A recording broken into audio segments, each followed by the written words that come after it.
창세기 44장 14절부터 34절까지 말씀입니다. 말씀을 보겠습니다. 유다와 그의 형제들이 요셉의 집에 이르니 요셉이 아직 그곳에 있는지라 그의 앞에서 땅에 엎드리니 요셉이 그들에게 이르되 너희가 어찌하여 이런 일을 행하였느냐? 나 같은 사람이 점을 잘 치는 줄을 너희는 알지 못하였느냐? 유다가 말하되 우리가 내 주께 무슨 말을 하오리이까? 무슨 설명을 하오리이까? 우리가 어떻게 우리의 정직함을 나타내리이까? 하나님이 종들의 죄악을 찾아내셨으니 우리와 이 잔이 발견된 자가 다 내 주의 노예가 되겠나이다. 요셉이 이르되 내가 결코 그리하지 아니하리라. 잔이 그 손에서 발견된 자만 내 종이 되고 너희는 평안히 너희 아버지께로 도로 올라갈 것이니라. 유다가 그에게 가까이 가서 이르되 내 주여 원하건대 당신의 종에게 내 주의 귀에 한 말씀을 알게 하소서. 주의 종에게 노하지 마소서. 주는 바로와 같으심이니이다. 이전에 내 주께서 종들에게 물으시되 너희는 아버지가 있느냐 아우가 있느냐 하시기에 우리가 내 주께 아뢰되 우리에게 아버지가 있으니 노인이요 또 그가 노년에 얻은 아들 청년이 있으니 그의 형은 죽고 그의 어머니가 남긴 것은 그뿐이므로 그의 아버지가 그를 사랑하나이다 하였더니 주께서 또 종들에게 이르시되 그를 내게로 데리고 내려와서 내가 그를 보게 하라 하시기로 우리가 내 주께 말씀드리기를 그 아이는 그의 아버지를 떠나지 못할지니 떠나면 그의 아버지가 죽겠나이다. 주께서 또 주의 종들에게 말씀하시되 너희 막내 아우가 너희와 함께 내려오지 아니하면 너희가 다시 내 얼굴을 보지 못하리라 하시기로 우리가 주의 종 우리 아버지에게로 도로 올라가서 내 주의 말씀을 그에게 아뢰었나이다. 그 후에 우리 아버지가 다시 가서 고물을 조금 사오라 하시기로 우리가 이르되 우리가 내려갈 수 없나이다. 우리 막내 아우가 함께 가면 내려가려니와 막내 아우가 우리와 함께 가지 아니하면 그 사람의 얼굴을 볼 수 없음이니이다. 주의 종 우리 아버지가 우리에게 이르되 너희도 알거니와 내 아내가 내게 두 아들이 내 아들을 낳았으나 하나는 내게서 나갔으므로 내가 말하기를 틀림없이 찢겨 죽었다 하고 내가 지금까지 그를 보지 못하거늘 너희가 이 아이도 내게서 데려가려니 하니 만일 제가 그 몸에 미치면 나의 흰 머리를 슬퍼하며 스올로 내려가게 하리라 하니 아버지의 생명과 아이의 생명이 서로 하나로 묶여 있거늘 이제 내가 주의 종 우리 아버지에게 돌아갈 때에 아이가 우리와 함께 가지 아니하면 아버지가 아이의 없음을 보고 죽으리니 이같이 되면 종들이 주의 종 우리 아버지가 흰 머리로 슬퍼하며 스올로 내려가게 함이니이다. 주의 종이 내 아버지에게 아이를 담보하기를 내가 이를 아버지께로 데리고 돌아오지 아니하면 영영이 아버지께 죄짐을 지리이다 하였사오니 이제 주의 종으로 그 아이를 대신하여 머물러 있어 내 주의 종이 되게 하시고 그 아이는 그의 형제들과 함께 올려 보내소서. 그 아이가 나와 함께 가지 아니하면 내가 어찌 내 아버지에게로 올라갈 수 있으리이까? 두렵건대 제가 내 아버지에게 미침을 보리이다. 아멘. 오늘의 말씀은 좀 길지만 이제 요셉의 앞으로 이 형제들이 다 끌려옵니다. 어쩌면 그 은잔이 발견된 베냐민만 끌려와도 되지만 지금 상황이 베냐민만 끌려가게 되면 그 동생까지 잃어버리게 되고 그 아버지에게 장담했던 부분을 이는 이룰 수 없기 때문에 그 형제들이 전부 다 요셉 앞으로 가지요. 요셉이 꾸짖습니다. 내가 이 모든 일들을 다 알고 있지 아니하냐? 어떻게 그런 짓을 할 수 있느냐? 어찌하여 이런 일을 행하였느냐? 라고 꾸짖을 때에 유다가 이야기합니다. 그런데요, 많이 달라졌습니다. 변명이 없어요. 지금 변명할 수 있지요. 그런 적 없습니다. 우리는 그러지 않았습니다. 저번에도 우리가 한 것이 아니라 누군가 우리의 자루에 돈을 도로 넣었습니다. 우리가 한 게 아닙니다. 우리가 했다면 돈을 이렇게 또 가지고 왔겠습니까? 우리가 어떻게 또 내려왔겠습니까? 하면서 변명에 또 다른 변명을 했을 겁니다. 그리고 진짜 그건 변명이 아니라 사실이지요. 그 사실 여부를 따지면서 이야기했을 텐데 유다가 그렇게 하지 않아요. 형제들이 그것에 대해서 다른 답변을 하지 않는다라는 거지요. 결국 유다가 뭐라고 고백을 하냐면 하나님이 종들의 죄악을 찾아내셨으니 라고 얘기를 해요. 하나님이 우리의 죄악을 찾아내셨다라고 얘기를 한다는 거지요. 무슨 죄악을 찾아냈을까요? 그들이 지은 죄가 뭐였습니까? 무슨 죄를 지었길래 이들이 하나님이 우리의 죄악을 찾아내었다고까지 얘기했을까요? 이들은 죄진 게 없지요. 무슨 죄였습니까? 이들이 곡식을 사러 와서 훔친 것도 없고요. 은잔도 훔치지 않았지만 돈도 훔친 적 없고요. 모든 것을 다 돈을 내고 샀기 때문에 이들이 무슨 죄를 졌습니까? 아마도 이 죄악이라는 것은 이들이 평생 끌어안고 있었던 요셉을 팔아넘겼던 그 죄악이 아마 이들 가운데 이 죄로 드러났다라고 고백하고 있는 것 아니겠습니까? 이들의 마음을 괴롭혔던 것, 자기의 동생을, 배다른 동생이지만 그 동생을 죽도록 만들었던, 이제는 죽었을지도 모르는, 지금 유다의 고백들을 보면 죽었다라고 단정을 할 정도로 살아남지 못했을 것이다 라고까지 고백을 하지요. 이들의 가장 큰 죄악입니다. 묻어놨던 죄악이에요. 죄는 묻는다고 사라지는 게 아닙니다. 죄악은 잊어버린다고 사라지는 게 아니라는 거지요. 결국 이들이 어떤 사건이 올 때마다 계속 기억에 떠오르는 건 이들이 지었던 죄입니다. 그러니 이 모든 사건 가운데 이렇게 된 것은 바로 하나님께서 종들의 죄악을 찾아내셨기 때문이라는 고백을 하고 있는 거예요. 그러니까 우리 모두가 노예가 되겠다고 얘기합니다. 그랬더니 요셉이 얘기하죠. 아니다. 너희들이 다 노예가 될 필요 없다. 이 은잔만 발견된 그 아이만 노예가 되어지고 나머지는 네 아버지에게로 평안히 돌아가라 라고 얘기를 합니다. 그때 유다가 18절부터 요셉에게 간청하는 부분이 나와요.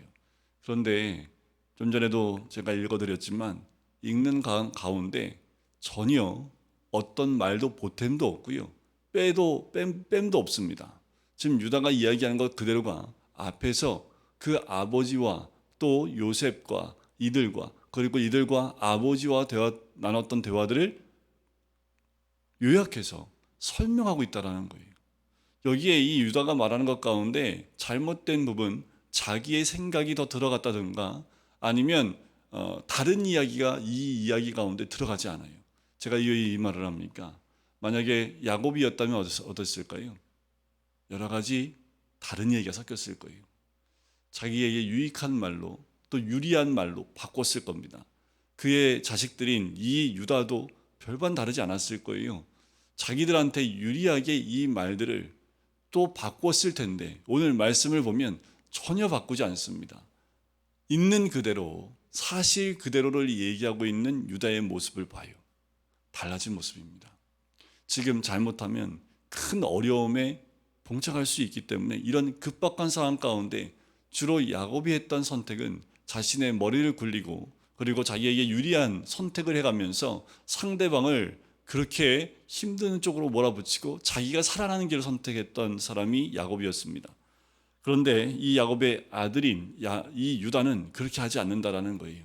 실제로 있었던 일들, 그리고 그 아버지의 상태, 그리고 지금 우리 가정 가운데 베냐민이 위치하고 있었던 그 상황들, 그 아버지에게 베냐민은 어떠한 아이인지를 그냥 있는 그대로 다 이야기하고 있다라는 거지요. 또 특이한 건 뭐냐면 야곱의 두 아들을 얘기하는데 내 아내가 내게 두 아들을 낳았다. 야곱의 말을 그대로 인용하고 있는 것을 보게 돼요. 자, 그리고 지금 막내 아우를 얘기할 때도 아버지의 아내라는 표현을 쓰고 있다는 거지요. 지금 이 나머지 아들들은 그 부모가 다 달라요. 어머니가 달라요. 아버지는 야곱이지만 어머니가 달라요. 그런데 이 베냐민의 어머니는 이 야곱의 아내로 표현하고 있는 것도 참 이례적입니다. 원치 않지 않았을까요? 그런데 그 아버지가 표현한 그대로 표현하고 있다는 거예요. 만약에 요셉이 진짜 이들이 알고 있는 요셉이라는 것을 알았다면 이 표현들이 의도적일 수 있을지 모르겠지만 지금 요셉인지 모르잖아요. 그럼에도 불구하고 아버지가 얘기했던 내 아내와 두 아들이라는 표현을 그대로 쓰고 있습니다. 이 말을 들은 요셉의 마음은 어땠을까요? 유다가 말을 하고 있지만 그 말이 아버지의 말대로 그대로 들린다라는 거지요. 여전히 아버지는 자신을 사랑하고 있을 뿐만 아니라 자기 동생을 끔찍히 사랑하고 있다는 것을 유다를 통해서 전해 듣게 됩니다. 더 나아가서 자기를 미워했던 형제들이 이제 베냐민은 미워하는 것이 아니라 오히려 아버지와 베냐민을 그 모습을 인정하면서 하나의 가족이 되어져 가고 있는 모습을 확인했다라는 거지요. 요셉의 마음이 흔들림만 합니다. 자, 그런데 중요한 건 뭐예요? 이 유다의 마지막 한마디입니다. 33절에 보면 요셉의 정말 그 마음을 완전히 바꾸게 하는 그 고백이 유다 입에서 나오게 됩니다. 이제 주의 종으로 그 아이를 대신하여 머물러 있어라고 얘기를 해요. 대신하여 내가 노예가 되겠습니다라고 얘기를 해요. 유다가 내가 대신해서 노예가 되겠습니다라고 얘기를 해요. 큰 변화지요. 대속하는 유다의 모습을 봅니다. 베냐민이 실제로 죄를 지지 않았지요. 은자를 훔치지도 않았습니다. 하지만 지금 나타난 결과는 뭐예요? 그가 죄가 있는 것으로 결과가 드러나요. 그런데 베냐민이 그 죄에 대한 것을 이가 얻게 되고 그것을 받게 되어지면 아버지에게 큰 화가 있을 것을 이 유다가 알기에 자신이 대신하여 노예로 되겠다라고 이야기를 합니다. 그리고 그 아이는 형제와 함께 올려 보내달라고 얘기를 합니다. 여러분, 유다의 달라진 모습입니다. 대신하는, 그 동생을 대신하는 유다의 고백이 어쩌면 요셉이 바라봤을 때 그 형제들의 달라진 모습으로 온전히 받아들이지 않았을까요? 이것이 온전히 유다가 예수 그리스도의 족보에 오를 수 있는 가장 결정적인 모습이 되어집니다. 예수 그리스도는 우리를 대신하여 십자가에 죽으시고 그리고 우리의 죄를 담당하셨지요. 지금 유다의 이 모습은 아주 단편적인 하나의 모습이지만 이 모습을 통해서 어쩌면 요셉의 족보도 아니고 루벤의 장자의 족보도 아닌 유다의 족보 가운데 예수 그리스도가 오시게 되는 아주 결정적인 그 사건이 될 수 있는 거지요. 여러분, 우리도 누구를 대신하여 그 죄를 담당하는 것 결코 쉽지 않습니다. 형제들을 대신해서요, 그것도 결코 쉽지 않아요. 자식을 대신해서요, 그건 좀 가능할지 모르겠습니다. 부모의 사랑이니까요. 하지만 이 유다의 이 선택, 대신하여 노예가 되겠다는 이 말 한마디가 결국 하나님의 마음과 또 요셉의 마음을 움직이는 굉장히 결정적인 역할을 하지요. 그들의 죄를 이들이 고백하는과 동시에 대신할 수 있는 그 믿음의 고백까지 이 유다의 입에서 나오는 것처럼 여러분, 우리에게도 죄가 없는 사람 한 명도 없지요. 하지만 우리의 마음에 유다처럼 그 자녀를, 그 동생을 대신하여 그 죄를 더 담당하려는 그 결단과 마음이 있을 때 하나님의 역사는 그 모든 상황을 역전시키고 바꿔나가시는 은혜가 있는 줄 믿습니다. 생각해 보세요. 지금 요셉이 총리라는 걸 전혀 몰라요. 그런데 바로 다음 장에 이 말을 듣자마자 요셉이 이 감정을 억제치 못하고 그들 앞에 자신의 모든 것을 다 밝히게 됩니다. 순간 이들의 마음이 어떻게 됐을까요? 깜짝 놀라지 않았겠습니까? 결국 이 형제들에게는 하나님의 역사로 이 모든 것을 받아들일 수밖에 없었겠지요. 하나님의 역사는 이렇게 우리의 심령 가운데 변화와 또 주를 위해 나아갈 때 하나님의 역사가 반드시 일어나게 되는 줄 믿습니다. 오늘도 이런 고백이 있기를 원하고 우리의 죄를 주께로 고백함으로 주님 앞에 온전히 서는 우리 모든 성도 되시기를 주님의 이름으로 간절히 축원드립니다. 기도하겠습니다. 사랑의 주님, 오늘도 주의 말씀을 함께 나눕니다. 우리의 연약함을 아시는 주님, 죄 가운데 있지만 그 죄를 온전히 고백지 못하는 죄인인 것을 또한 고백을 합니다. 주께 고백하며 주님의 이름 앞에 나아갈 때에 하나님, 우리에게도 예수 그리스도의 마음을 허락하여 주셔서 아버지 하나님 대신할 수 있는 그 믿음, 그 고백이 있는 우리의 신앙이 될 수 있기를 간절히 소원합니다. 연약한 우리들, 죄 가운데 묻혀있는 삶이 아니라 이제 죄에서 벗어나 예수 그리스도를 닮아가는 하나님의 사람이 될 수 있도록 축복하시고 인도해 주시옵소서. 감사드리며 예수 그리스도의 이름으로 기도드립니다. 아멘.